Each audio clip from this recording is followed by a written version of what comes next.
अस्सलाम वालेकुम ख़वातीन और हज़रात, welcome to our show Insaf 24/7 live with Irfan and Iram, और मैं हूं आपका होस्ट इरफान मजहर और मैं हूं इरम इरशाद।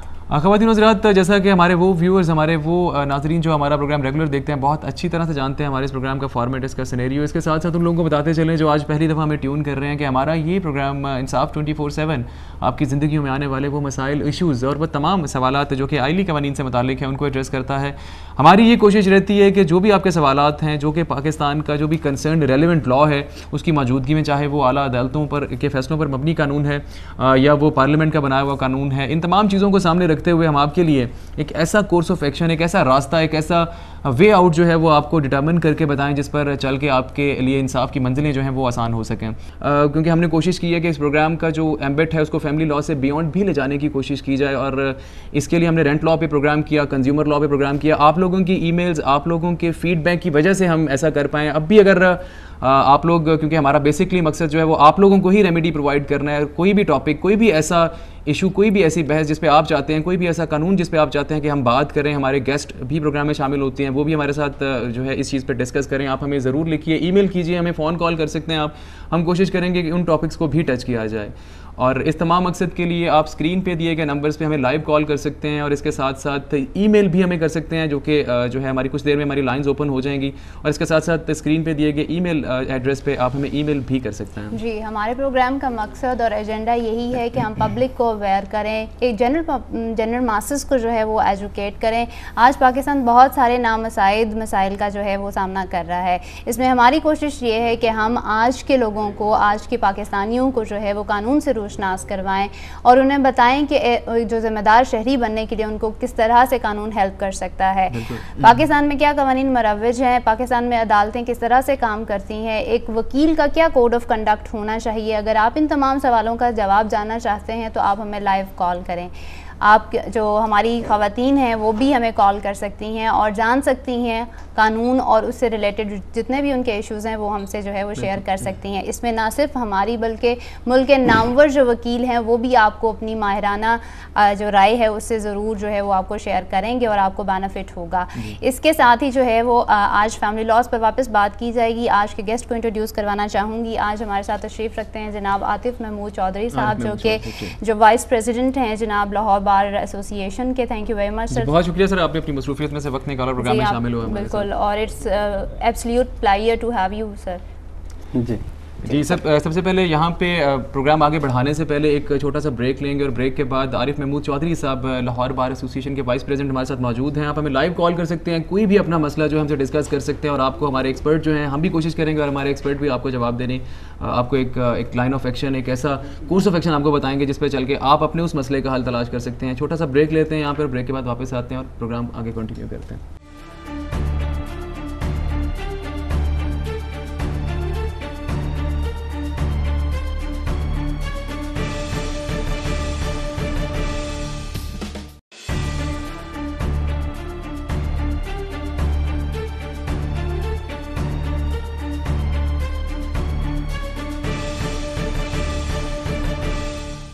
Welcome back to Insaf 24/7 with Iram and Irfan. Break पे जाने से पहले हमने आपको जस्ट इंट्रोडक्शन दिया है। आरिफ महमूद साहब हमारे साथ मौजूद हैं। इनके साथ हम प्रोग्राम का पहला जो क्वेश्चन है, जो कि एक फंडामेंटल क्वेश्चन है फैमिली लॉ से, जो बेसिकली ऑलमोस्ट हर गेस्ट से हम चाहते हैं उनका व्यू लेना चाहते हैं। बिल्कुल, और आपसे पूछना चाहूँगी कि आप कैसे देखते हैं जितने भी ये फैमिली लॉज हैं हमारे पास पाकिस्तान में मौजूद हैं, आपको लगता है कि ये सफिशेंटली केटर करते हैं हमारी ज़रूरियात को, ये जितने भी शादी से उठने वाले मसाइल हैं उनको? इसमें सबसे पहली गुजारिश तो ये है कि फैमिली लॉज में कोई इबहम नहीं है, मासवाई एक चीज़ के।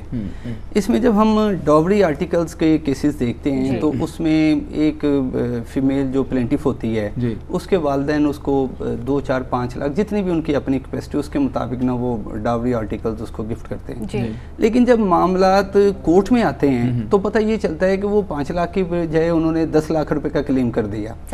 इसमें एक पैरामीटर होना चाहिए, क्राइटेरिया होना चाहिए कि जो डावरी आर्टिकल्स फीमेल को, प्लेंटिफ को उसके वालिदैन ने गिफ्ट किए हैं वो एज इट इज़ उनका क्लेम होना चाहिए। इस ज़मन में मेरी एक सजेशन है कि हम जब ये निकाहनामा जैसे रजिस्टर्ड होता है उसी वक्त निकाहनामे के साथ जो डावरी आर्टिकल्स की लिस्ट होती है वो निकाहनामे के साथ एज इट इज़ पोजीशन में ना वो रजिस्टर्ड होनी चाहिए। अगर कोई प्लेंटिफ उसमें सू करती है for the purpose of dowry articles तो वो रजिस्टर्ड लिस्ट जो है ना वो कोर्ट में फाइल होनी चाहिए। अगर वो जी सर, उसमें आप माजरत के साथ आपको इसमें इसी में से एक और बात पूछना चाहूँगा कि शादी के मौके पे ऐसा बहुत मुश्किल होता है कि लिस्ट जो है वो सिग्नेचर भी ऑब्वियसली उस पर चाहिए होंगे अदर पार्टी जिनको जहेज़ दिया जा रहा है, जो लड़के वाले हैं, और ऐसे मौके पे अगर आप रिक्वायर करते हैं, उनको ये डिमांड करते हैं कि ये लिस्ट है, ये आपको सामान हमने दिया और आप इसके ऊपर जो है वो सिग्नेचर या अपने थंब इंप्रेशन लगा दें, अंगूठा लगा दें, तो वो इस चीज़ को वैसे ही बुरा समझते हैं ना। मेरा नहीं ख्याल कि कोई ये इसमें कोई भाम वाली बात है,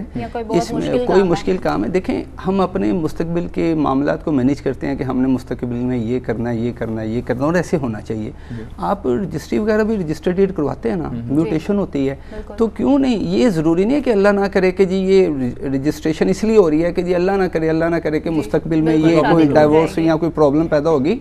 ये एक प्रिकॉशनरी मेजर्स हैं जिसमें से आपने भी गुजरना है, मैंने भी गुजरना है, और अल्टीमेट दोनों पार्टीज का फ़ायदा है इसमें। और अगर हम इसमें थोड़ी सी सूझबूझ से काम लेते हैं तो मेरा ख्याल है कि ये कोई मुश्किल काम नहीं है। बल्कि इसमें एक और बात सर करना चाहूँगा कि 2009 की पेशावर हाई कोर्ट की एक जजमेंट है, मैं आपसे भी इस पर, बल्कि आप माशाल्लाह प्रैक्टिस में हैं और फैमिली लॉ पे ही ज़्यादा काम कर रहे हैं, उस पर 2009 में पेशावर हाई कोर्ट की जजमेंट है जिसमें कोर्ट ने कहा कि निकाह नामे के अंदर जो है वो कॉलम ऐड किया जाए डाउरी आर्टिकल्स के मुतालिक। तो उस पर हमारी बहुत ज़्यादा NGOs ने भी किया, इसके ऊपर पंजाब हुकूमत ने, क्योंकि 18th अमेंडमेंट के बाद ये एक सूबाई जो है वो सब्जेक्ट बन चुका है, सूबे अब इस पे काम करते हैं फैमिली लॉज के ऊपर। आपकी जो सूबों की असम्बली हैं उस पर उन्होंने काम किया और कोशिश की कि इसमें निकाहनामे में कॉलम ऐड कर दिया जाए जहेज़ का कितना सामान दिया जा रहा है, ताकि साबित करना आसान हो जाए फ्यूचर में, खुदा ना खास्ता अगर कोई प्रॉब्लम होती है वो भी साइन कर दे। हमारी NGOs ने खास तौर पे इतना प्रोटेस्ट किया और उसके बाद कोई प्रॉपर एक्शन नहीं लिया गया। कुछ हमारे पार्लियामेंटेरियंस भी, उन्होंने भी बहुत ज़्यादा स्टैंड लिया इस चीज़ के ऊपर। लेकिन अगर हम फैक्चुअली देखें सर, तो मेरे नहीं ख्याल कि कोई भी ऐसी फैमिली है जो जहेज़ नहीं देती, बहुत गरीब है या बहुत लोअर तबके के लोग हैं, वो भी अपनी हैसियत के मुताबिक कुछ ना कुछ जरूर देते हैं, तो जहेज़ को रोक तो हम लोग खुद सकते हैं। लेकिन जब हम अदालतों में जाते हैं उसकी रिकवरी के लिए, तो उसमें एक प्रोसेस हमारे ही फायदे में था। अगर निकाहनामे में कॉलम ऐड हो जाता तो आपको साबित करने के लिए वो गवाहान, वो ज्वेलर वाला भी बाकी नहीं रह जाता कोई। तो आप क्या समझते हैं कि हो जाना चाहिए था ऐसा? ये बिल्कुल हो जाना चाहिए था, बल्कि इसके ऊपर ये अमल दरामद भी शुरू हो गया, लेकिन बाद में ये कुछ प्रोविंशियल गवर्नमेंट्स हैं या किसी भी वजह से ना ये मामला, हालांकि इतने छोटे छोटे मामलात को इतने ज़बरदस्त तरीके से नहीं देखना चाहिए। ये पब्लिक एट लार्ज की फेवर में है। रोज़मर्रा शादियाँ होती हैं हर घर में, बच्चे की, तो मेरा नहीं ख्याल है कि इस मसले में हम इतना आगे चले जाते कि इस मामले को अपनी अना का मसला बना लेते। और ये पब्लिक एट लार्ज के मुफाद में था और है पब्लिक इंटरेस्ट लिटिगेशन होनी चाहिए जो है वो, और इसमें अवेयरनेस होनी चाहिए ना कि भाई एक मैंडेटरी प्रोविजन है निकाहनामे की, जैसे आप दीगर क्लॉजेज जो हैं वो फुलफिल करते हैं, इसको भी ये बतौर क्लॉज आप इसमें ऐड करके फुलफिल करें। और मेरे ख्याल फिर एतराज़ भी नहीं होता, अगर निकाहनामे में कॉलम है और आप एक सामान दे रहे हैं और उसमें अगर लिस्ट विद सफिशिएंट स्पेस अगर कॉलम ऐड हो जाता है, तो मेरा ख्याल लोगों के अपने फायदे, ख़वातीन के फायदे में है ज़्यादा मेरा ख्याल। देखें ना, हर घर में शादी होती है, किसी लड़के की होती है, किसी लड़की की होती है, तो ये तो है ही मुफाद में, आम आदमी के मुफाद में बात है। और इसमें प्रोटेक्शन सिक्योरिटी कितनी है ये। जी सर, पोस्ट डिवोर्स मेंटेनेंस पे बात करेंगे। सेक्शन 9 जो है मुस्लिम फैमिली लॉज ऑर्डिनेंस का जो है वो नान नुफ्का से डील करता है। औरत का हक है, सब जानते हैं, जब औरत शादी में रहती है तो उसको नान नुफ्का का हक हासिल होता है। जब डिवोर्स हो जाते हैं यानी आदमी उसको तलाक दे देता है, तो क्या वो नान नुफ्का के लिए एंटाइटल रहती है? अगर रहती है तो उसकी क्या ड्यूरेशन है? ये डाइवोर्स के बाद ना इसकी जो नान नुफ्के की मुद्दत है ना, मैं फीमेल की बात कर रहा हूँ, उसकी 3 माह है, जब तक वो इद्दत की जो मुद्दत है ना उसके मुताबिक है। और ये नानो नफ़का वो मेल की यानी डिफेंडेंट या मर्द की उसकी हैसियत के मुताबिक होगा नानो नफ़का। तो मैंडेटरी है, औरत का वसूल करना उसका हक है, मर्द को देना उस पर जिम्मेदारी है। क्योंकि हमारे यहाँ रिवाज नहीं है, इवन के औरतें जब शादी में रह रही होती हैं तब भी नान नफ़का का क्लेम नहीं किया जाता कि हाँ, हालांकि हम जानते हैं कि अगर 2 साल तक अगर आपको नान नफ़का नहीं पे किया जाता तो आप जाके वन ऑफ द ग्राउंड है फॉर डिसलेशन। जी, वन ऑफ द ग्राउंड तनसीखी निकाह की ग्राउंड बन जाती है अगर 2 साल तक खातून को कोई नान नफ़का नहीं देता, तो ये मैंडेटरी प्रोविजन। मतलब आपके ख्याल में, क्योंकि ये भी अवेयरनेस की बात है, अगर आपको पता होगा तो तभी जाके, क्योंकि ऑलरेडी जो लोग हैं वो इसको बैक ऑफ कर जाते हैं कि जी अब तो मुझे डिवोर्स हो गई है तो मेरा कोई हक नहीं बनता। ये तो कुरान पाक का भी हुक्म है, अल्लाह ताला का भी हुक्म है, हमारी शरीयत भी है, और हमारा जो राइज कानून है उसमें भी है कि हमने जो है ना मेल ने अपनी मिसेस को, वाइफ को वो मेंटेन करना है हर सूरत में। बल्कि कॉलम भी है आया महर और नान नुफ्का के मतलब कोई दस्तावेज तैयार की गई है, तो इस तरह का कॉलम भी है जी। और इसकी ये हाँ, इसमें एक मैं अर्ज़ किया देता हूँ कि यानी मेंटेनेंस इतना लाजम तौर के ऊपर वो मर्द के ऊपर लाजम किया गया है कि अगर वो डिसेबल भी है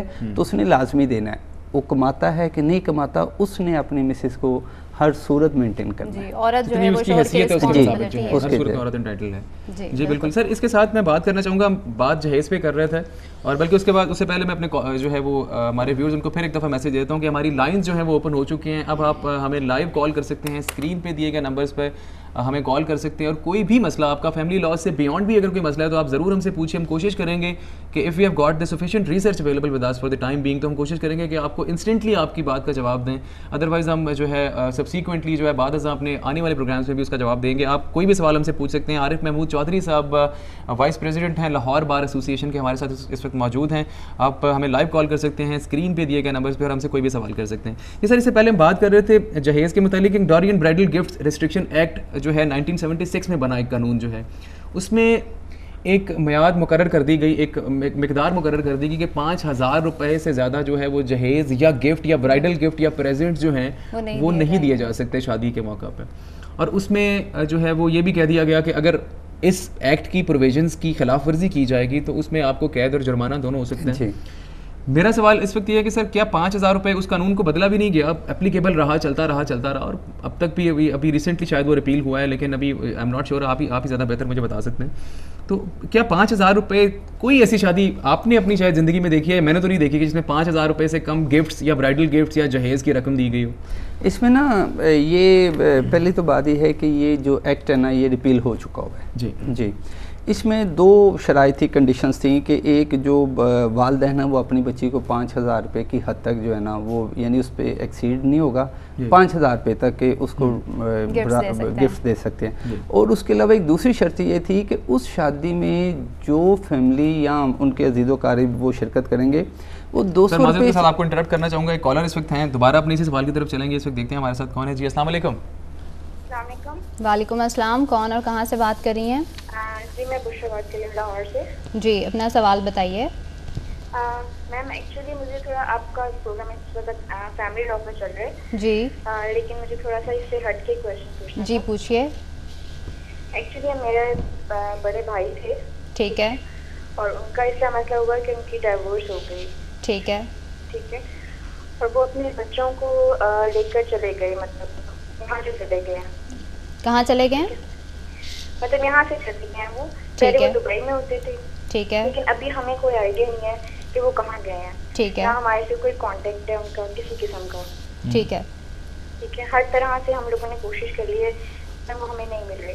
अब ये कि उन्होंने अपनी वाइफ को तो डाइवोर्स दे दिया, लेकिन उनकी वाइफ ने हम पे केस कर दिया सारा, बच्चों के लिए बच्चों को किडनैप किया हुआ है, ठीक है, तो इस सिलसिले में हम लोग तो काफ़ी हर तरह का कोऑपरेट करने के लिए उनसे तैयार हैं, हर तरह की गारंटी देने के लिए तैयार हैं, ठीक है, किसी भी तरह इस इशू को सॉल्व आउट नहीं करना चाह रही। तो मेरा ये क्वेश्चन था कि इस चीज़ में हम लोग के लिए क्या एडवांटेजेस या क्या डिसएडवांटेजेस हो सकते हैं इन फ्यूचर, केस हमारे पे चल रहा है अभी। सही, जी बिल्कुल, ठीक है, thank you very much Bushra. अभी आपके क्वेश्चन का आंसर करते हैं। यहाँ पर वक्त हुआ एक ब्रेक का, ब्रेक के बाद वापस आते हैं और बुशरा के क्वेश्चन को आंसर करते हैं। Keep watching Insaf 24/7 with Iram and Irfan.